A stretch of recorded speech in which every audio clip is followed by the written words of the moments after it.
Fala, meu povo! Como é que vocês estão, hein? Bom dia, boa quarta-feira para vocês. Vou falar da seleção brasileira, algo que eu já tinha dito aqui depois da vitória da Colômbia e eu já disse alguma outra vez também.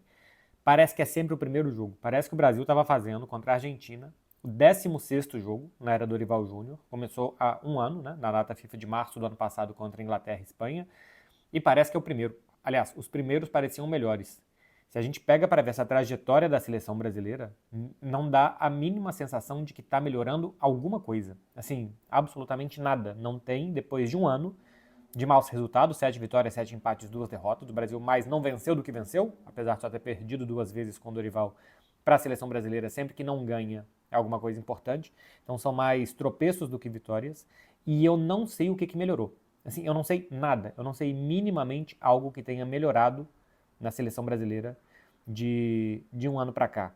O Brasil foi muito facilmente vencido pela Argentina. Muito facilmente vencido. A Argentina teve méritos táticos, o Brasil teve muitos deméritos táticos para perder como perdeu. Eu ainda não sei, eu vou tentar explicar campinho magnético e tal, o que aconteceu, mas e pode ser um problema meu, uma incompetência minha, e normalmente é, mas eu não sei o que a seleção queria fazer. Eu não sei qual foi o objetivo de jogo, o plano de jogo da seleção brasileira. Da seleção da Argentina eu sei. E eu vou mostrar o que a Argentina quis fazer em campo e como que ela conseguiu fazer. E o que me chama a atenção é que o Brasil não teve nenhuma finalização nos 90 minutos de uma jogada construída. Teve uma roubada de bola, um erro bobo do Cuti Romero, e depois 2 faltas, bem de longe, faltas que não levariam o Brasil a uma finalização, são faltas que o Endrick acho que sofreu, as duas ele estava de costa pro gol, meio que trombadas assim e tal, e que uma Rafinha bate na trave e a outra vai desviada por cima, nem cheguei por cima, né, desvia e cai na mão do Dibu Martinez. O Brasil em 90 minutos não foi capaz de construir uma jogada e de finalizar mal. Nada. O Brasil não construiu nada. E eu não sei o que o Brasil quis construir. Não é nem que ele não conseguiu do que ele queria fazer dentro de campo e foi um dia que deu tudo errado. Para mim, essa derrota é pior do que a do 7-1. Futebolisticamente falando, tá? Porque o 7-1 o Brasil tinha uma carga emocional muito grande na semifinal sem o Neymar.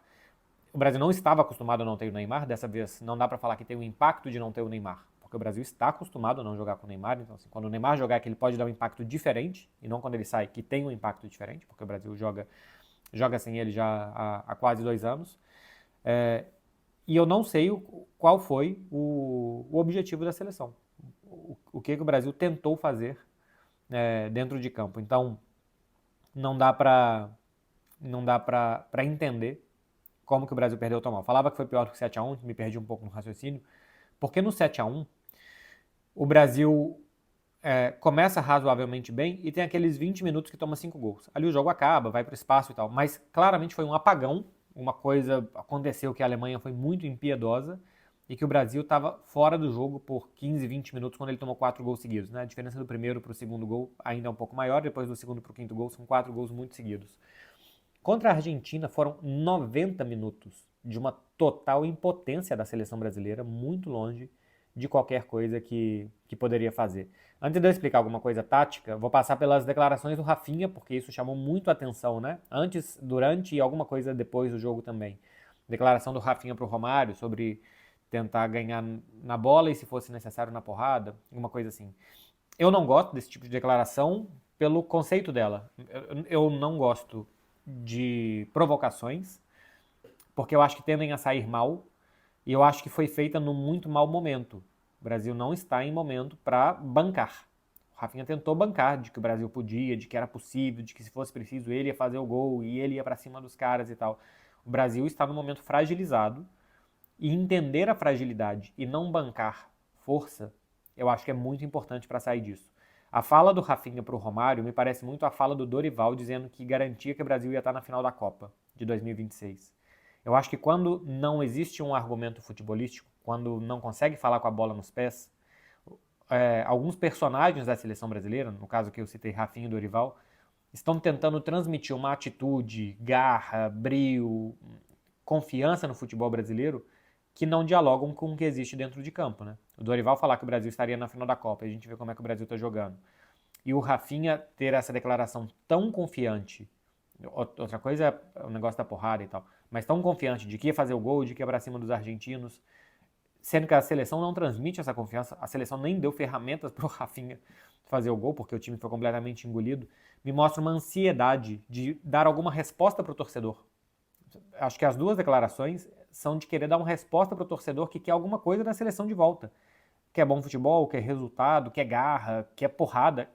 O torcedor quer qualquer coisa da seleção. E eles estão tentando entregar isso, e eu acho que foi da pior forma, né? Que foi atiçando os argentinos, acho que deixando os caras mais motivados ainda. E talvez eles não tivessem jogado como jogaram, talvez tivesse sido um jogo um pouco mais morno, talvez tivesse sido um jogo que a Argentina já entrou classificada e não teria feito o primeiro tempo que fez contra a seleção brasileira. Então, acho que foi desacertada a declaração do Rafinha, mas especialmente ela transmite, para mim, ansiedade em dar qualquer tipo de resposta para o torcedor brasileiro. Qualquer tipo. Seja dentro de campo, seja em atitude, seja em garra, seja porrada. O que fez o Rafinha nessa semana com o Romário, o que tinha feito o Dorival anteriormente, falando que a seleção estaria na final, é uma ansiedade de mostrar algo que a gente não pode prometer. A gente não pode prometer nem porrada dos argentinos, gol, e nem que a gente vai estar na final da Copa. Não é o momento de prometer nada. É momento de entender que é preciso trabalhar muito para melhorar qualquer coisa. Porque de um ano para cá nada melhorou. E não que antes estivesse melhorando, né? Com Ramon e Fernando Diniz. Enfim. O Brasil perdeu 3 anos, né? De 2020. Bom, foi dezembro de 2022. O Brasil perdeu 2 anos e meio. 2023, 2024 e meio de 2025 está perdido para o Brasil. Perdido. Não tem nada, não, absolutamente nada aconteceu. O Vini Júnior não passou a jogar melhor na seleção, era algo que precisava acontecer. A gente precisava que o melhor jogador do mundo se sentisse tão bem na seleção brasileira como ele se sente no Real Madrid. O Brasil precisava achar um 9 e ainda não achou. O Brasil precisava desenvolver outros jogadores, não desenvolveu. O Brasil precisava ter uma forma de jogar, ele não tem. O Brasil precisava passar de novo confiança para o torcedor depois de mais uma queda em quarta de final de Copa do Mundo. Pelo contrário, cada vez mais desconfiança. Então são 2 anos e meio perdidos. Ainda falta um ano para a Copa. Dá para, em Copa do Mundo, meio que do nada, se formar um time e chegar. Marrocos mudou de técnico faltando 3 anos para a Copa e chegou até uma semifinal contra a França. Passou de Portugal e de Espanha, além da fase de grupos, para chegar lá. O Brasil, quando trocou do Leão para o Filipão, também conseguiu chegar e ganhar a Copa do Mundo. Então, até dá para, em um trabalho muito curto, chegar e competir bem na Copa do Mundo. E o Brasil tem muitos bons jogadores para fazer isso. É o melhor jeito de fazer? Não é. O melhor jeito é você jogar bem por 4 anos, você ter várias formas de jogar, os jogadores terem isso entendido, você estar confiante, e a partir daí você diminui a margem de erro para ter mais chances de ganhar. Se trocar o Dorival, pode chegar melhor para a Copa do Mundo? Até pode. Aí eu começo a entrar numa questão que é o problema do futebol brasileiro. Essa derrota para a Argentina acho que mostra algumas coisas de problema do futebol brasileiro. Quando perdeu da Alemanha, o futebol brasileiro foi meio que pro divã, mas acho que sem saber muito bem algumas perguntas e sem saber respostas. Se a gente troca o Dorival, a gente não tem outro. O Brasil não tem um grande técnico. Pode ser o Renato Gaúcho, não sei se mais alguém, mais algum brasileiro. Ou seja, a seleção brasileira é um espelho hoje de que o futebol brasileiro não tem bons treinadores. O Brasil não tem bons treinadores. O futebol brasileiro tem porque boa parte deles é estrangeiro. Mas o Brasil não produz bons técnicos e isso está chegando na seleção. Ou já chegou na seleção. Porque depois que a gente saiu de um ciclo de Dunga, Filipão e depois o Tite, que ficou muito tempo, a gente não tem um técnico que a gente fale, bom, esse aqui é o técnico da seleção, é o melhor técnico do Brasil para assumir a seleção. A gente não tem. Então, trocar o Dorival, a questão é trocar por quem? Para mim, o melhor nome era o Jorge Jesus. Depois das declarações do Jorge Jesus sobre o Neymar, eu não sei se tem compatibilidade os dois. Né? E o Neymar tem que estar. Quando o Neymar estiver bem, tem que estar. Não é possível que vai escolher o Jorge Jesus, um desafeto com o Neymar não vai se sentir bem, e o Neymar não vai ser convocado por conta do técnico. Isso não pode acontecer. Mas trocar o Dorival teria que ser por um estrangeiro. Não sei se qualquer estrangeiro pegaria. E o melhor para mim, pelo estilo de jogo, pelo conhecimento de futebol brasileiro, seria o Jorge Jesus. Tem essa questão com o Neymar. E o problema da gente ter perdido 3 anos e meio, da gente não ter um rumo, do time não melhorar, 2 anos e meio, é da CBF. E o presidente da CBF acabou de ser reeleito, porque não tinha competição, e não tinha competição porque as federações nem quiseram ouvir as propostas que o Ronaldo poderia trazer. Então não tem ninguém interessado em melhorar o futebol brasileiro. Seja a estrutura dele, coisa que o presidente da CBF tem que zelar por ela, seja melhorar a seleção brasileira, seja produzir novos técnicos e dar ferramentas para os técnicos, ou seja, melhorar a cultura do futebol brasileiro, porque eu acho que os nossos técnicos estão inseridos em uma cultura que se você perde 3, 4 jogos, você é demitido, então os técnicos são moldados a ganhar de qualquer jeito, e quando você ganha de qualquer jeito, o futebol é praticado de qualquer jeito, então acho que os técnicos brasileiros são muito incompletos por conta dessa cultura que eles estão inseridos. Isso está chegando na seleção e não tem ninguém na CBF preocupado em zelar por isso. Tem muitos problemas. Não que a Argentina, que ganhou 2 Copas Américas, a Copa do Mundo, seja um exemplo.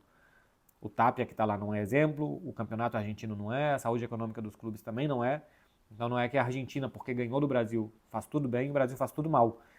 Os clubes brasileiros são muito ricos por conta de dinheiro de casas de apostas hoje, que aumentam muito a arrecadação em patrocínios. São muito ricos porque tem muitos donos hoje em dia e porque aumentou o match day, né? Assim, os clubes aumentaram o preço dos ingressos. Isso fez com que aumentasse as receitas e até mudasse o público nos estádios de futebol. O Fred e eu fizemos um programa, o Fred Beckler Explica, da semana passada que aborda mais ou menos esse aumento de receita do futebol brasileiro. Enfim, eu estou saindo do Brasil e Argentina, indo para um macro maior, mas era só para passar isso, assim, culpados e o que pode vir para a seleção. Trocar o Dorival pelo Renato Gaúcho pode ser uma boa? Acho que sim, porque o Dorival definitivamente não é parte da solução. A solução não vai passar pelo Dorival Júnior melhorar a seleção brasileira. Então tem que trocar. Tem muitos outros além do Renato? Não. É quem pegar em junho. Não sei se o Abel ia querer, se o Jorge Jesus e ele e o Neymar podem se entender, se pode ser o Renato, se o Ancelotti saindo do Real Madrid logo depois vai querer emendar a seleção brasileira. Não sei quem vai topar. Alguém tem que topar no lugar do Dorival. É um ano de trabalho, são 9 tropeços em 16 jogos. O Brasil ganhou um jogo só na Copa América, o Brasil tomou um 4-1 da Argentina inexplicável e o técnico não está fazendo o time melhorar. Então, para mim, o treinador deveria ser substituído. Vou mostrar rapidamente aqui o que eu acho que aconteceu no jogo. O Brasil está de amarelo, a Argentina está de azul e hoje eu tenho uma bola branca porque não tinha no último jogo. O Brasil jogou assim, né? Com os 4 da frente, os laterais da Argentina, os 2 meio-campistas e os laterais. E a Argentina jogou assim. Né? A Argentina jogou com o Molina, Cuti Romero, Otamendi e Tagliafico, Paredes, McAllister e Enzo, De Paul, Almada e Julián Álvares. E o Brasil, né, com o Wesley, Marquinhos, Murilo, Arana, Joelinton, André Joelinton, simplesmente pelo 5 pelo 8, Vini, Matheus, Rodrigo e Rafinha. Na verdade, Vini, Rodrigo, Matheus e Rafinha. Rodrigo mais pela esquerda com o Vinícius. A questão que me parece muito clara, quando a gente pega, por exemplo, quando o Brasil vai começar uma jogada, o que a Argentina tentava fazer, e que eu acho que era uma boa, era o Almada por aqui e 2 linhas de 4. Então ficavam 2 jogadores da Argentina aqui, nos 2 zagueiros brasileiros. Um deles sempre fechava o meio, porque vinha receber o André, depois das substituições mudou quem é que vinha receber, e o Joelinton não baixava para receber junto com ele. Então, como um passe era em um zagueiro marcando aqui e outro aqui, subir esses 2 aqui, basicamente o Brasil não tinha saída porque tinha 4 jogadores lá na frente e a bola não chegava para esses 4 jogadores. Então, bloquear o meio aqui impedia com que o Brasil pudesse progressar, atacar via condução de bola ou que aqui tivesse um passe para achar e para vencer essa marcação de 2 meio-campistas, os atacantes brasileiros. Então, basicamente, o que a Argentina fazia, tentando impedir o passe por dentro, esses 2 atacantes, um ficava no cara da bola marcando 5 e o outro em cima do outro, mais ou menos perto, a pressão era mais quando recebia a bola. O que a Argentina tentava fazer aqui era fazer com que o Brasil jogasse pelas laterais, entregar a bola para as laterais do Brasil. Como não tinha uma aproximação aqui, por exemplo, ou aqui, para que essa bola pudesse vir para cá, que pudesse vir para cá, que pudesse girar para o outro lado, como o Brasil não fazia muito isso, a Argentina obrigava os atacantes da seleção brasileira a receberem muito de costas ou de lado e sem apoios. E aqui fazia uma armadilha para fazer um 3 contra 1, recuperar a bola da seleção brasileira. Então o que a Argentina fez foi tapar linhas de passe na saída de bola da seleção brasileira. Foi diferente da Colômbia, que subiu, fez uma marcação quase que homem a homem, muito em cima da seleção brasileira para ganhar o meio-campo. A Argentina não quis fazer isso, principalmente no segundo tempo, que a Argentina deu uns passinhos para trás. O que ela quis fazer foi obrigar o Brasil a jogar pelas laterais e que quando os atacantes recebessem sempre de costas, em má situação, porque o Brasil não tinha condição de, uma vez que a bola chegasse aqui, Isso aqui é porque o time não está bem treinado, de fazer com que ela gerasse por dentro, que viesse alguém aqui fazer um pivô e devolver para esse cara depois jogar livre. O Brasil não tinha minimamente recursos para quando a bola estivesse na lateral, para que essa bola rodasse pelo meio com qualidade, porque tinha 2 meio-campistas e tinha 4 atacantes. Então isso prejudicou muito o Brasil a jogar. Tinha que voltar os 2 atacantes centrais para receber mais bolas, para deixar de ser referência para os zagueiros da Argentina, para aqui deixar de ter superioridade da Argentina e passar a ter 2 jogadores do Brasil aqui e esses 2 de meio campo, com os 4 para pelo menos igualdade numérica. Isso o Brasil não conseguiu fazer. E na defesa, quando a Argentina tentava atacar o Brasil também, aparentemente, porque também não dá muito para decifrar o que queria fazer o Brasil, iria se defender com 2 linhas de 4. A Argentina atacava com o Almada um pouquinho perto do Julián Álvares.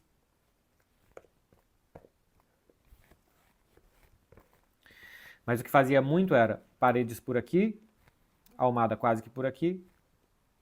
E a Argentina montava muitas vezes, porque os atacantes da seleção emparelhavam com os laterais da Argentina, quase que uma primeira linha de 4 para 4 defensores. Então depois tinha a Argentina 5 meio-campistas basicamente, contra 2 meio-campistas brasileiros. Julián Álvares ainda não é um 9 que fica lá entre zagueiros. Julián Álvares ainda voltava para cá. Eu vou colocar na tela, muito provavelmente aqui, porque é onde que cabe, o posicionamento médio dos jogadores de Brasil e Argentina para vocês verem como que a Argentina juntava muita gente por dentro e o Brasil tinha muita gente muito aberta. E eram os laterais da Argentina que deixavam o jogo também mais aberto para ocupar os atacantes da seleção brasileira. No futebol é muito importante fixar jogadores, você utilizar jogadores para fixar outros. Então os laterais da Argentina ocupavam os atacantes de lado da seleção brasileira, 2 atacantes em 2 atacantes, e cara, e aqui tinha muita superioridade da Argentina no meio campo. O segundo gol da Argentina é uma posse de bola de mais de 1 minuto e 40, da Argentina rodando de um lado para o outro até aparecer um espaço para o cruzamento, e o Enzo Fernandes acabou marcando. Isso daqui é um erro muito grande que a seleção não podia ter cometido. Se fosse para jogar com 4 atacantes, esses 2 tinham que estar muito, ou você tinha que marcar muito lá na frente, de forma muito agressiva, coisa que o Brasil não conseguiu fazer, subir todo mundo, e aí você tem que subir com muita coragem, você tem que confiar muito no que você está fazendo, porque dá para jogar no 4-2-4, você só precisa fazer isso com muita coragem para marcar, porque a hora que você tiver que marcar atrás, você vai fazer isso com muito mais dificuldade. E aí deveria ter feito com 2 linhas de 4, para tentar que esses 5 meio-campistas da Argentina não tivessem muita vantagem, que os atacantes também marcassem os lados aqui, deixassem os zagueiros da Argentina livre. Você poderia fazer um 5 da Argentina aqui, ou um 3-6 contra 6 da seleção brasileira e igualar um pouquinho mais a luta no meio-campo. E aí só saltava na hora que os caras pegassem a bola. Esse aqui pegou a bola, salta esse. Esse aqui pegou a bola, salta esse. Esse aqui pegou a bola, salta esse. E vai fazendo compensações. Teve nada disso, gente. Teve nada disso. Foi um jogo muito pobre do Brasil, que tomou um 5-2 no meio-campo, que no ataque foi obrigado a jogar toda hora pelos lados do campo, com os atacantes recebendo bola de costas e com completa desvantagem em cima de defensores da Argentina. Enfim, taticamente foi um jogo horrível do Brasil. Vou subir isso daqui. E foi mais um, né? Foi de novo o primeiro jogo. Não tem absolutamente nada para levar para o próximo e não veio nada do jogo da Colômbia. Nada, não tem nada. Dos jogos do ano passado não vieram nada para o jogo da Colômbia. Do jogo da Colômbia não foi nada do jogo da Argentina. Do jogo da Argentina não vai nada para os próximos jogos. Não tem nada na seleção brasileira. Além de bons jogadores. Muitos bons. O Brasil tem time para ser uma das melhores seleções do mundo e não é. E aí o problema é de quem não está conseguindo montar. É isso, gente. Um beijo para vocês, hein? Valeu, até a próxima.